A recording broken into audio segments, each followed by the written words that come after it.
নমস্কার বন্ধুরা, মিতার্স রান্নাঘরে আজকে আপনাদের স্বাগত। আজ আপনাদের সাথে শেয়ার করব ভীষণ সহজ আর জনপ্রিয় একটি রেসিপি, ঝাল সুজি বা উপমা। কম সময়ে ঝটপট সকালের ব্রেকফাস্ট বা বিকেলের টিফিনের জন্য এর চেয়ে ভালো অপশন আর হতেই পারে না।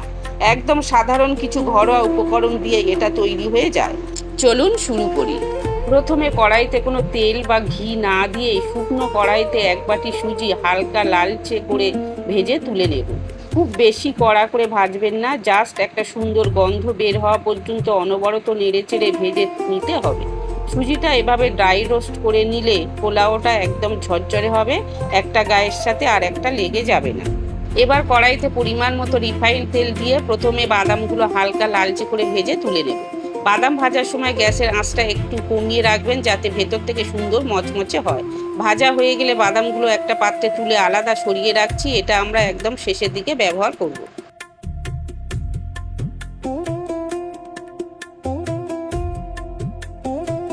এবার ওই কড়াইতে দিয়ে দিচ্ছি 1 চামচ ঘি।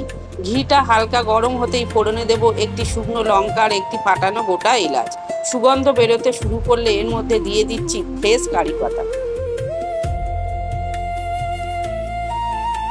ফোড়নটা একটু নেড়েচেড়ে নিয়ে আগে থেকে ছোট ছোট করে কেটে রাখা আলুগুলো এর মধ্যে দিয়ে দেব। সাথে দিয়ে দিচ্ছি স্বাদ মতো নুন। এবার নুন আর আলুটা ভালো করে মিশিয়ে নিয়ে আলুটা সেদ্ধ হওয়া পর্যন্ত ঢাকা দিয়ে রান্না করে নেব।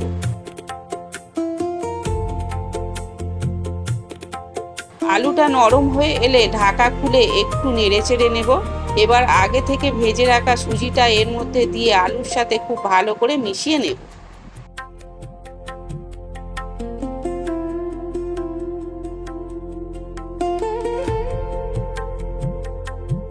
এবার আসছি আসল ট্রিক্সে।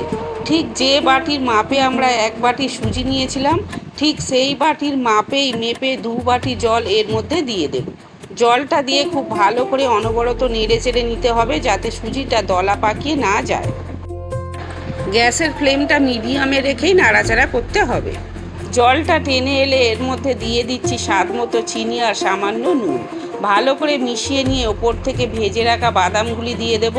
এবার গ্যাসের আঁচ একদম লোতে রেখে 1 মিনিটের জন্য ঢাকা দিয়ে দেব।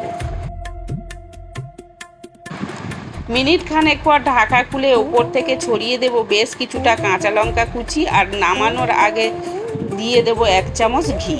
ব্যাস, হালকা হাতে একটু নাড়াচাড়া করে নিলে তৈরি আমাদের দারুণ সুস্বাদু আর ঝরঝরে ঝাল সুজি বা উপমা। ব্রেকফাস্ট বা টিফিনের জন্য এই রেসিপিটা আজই ট্রাই করুন আর কেমন লাগলো কমেন্টে জানান।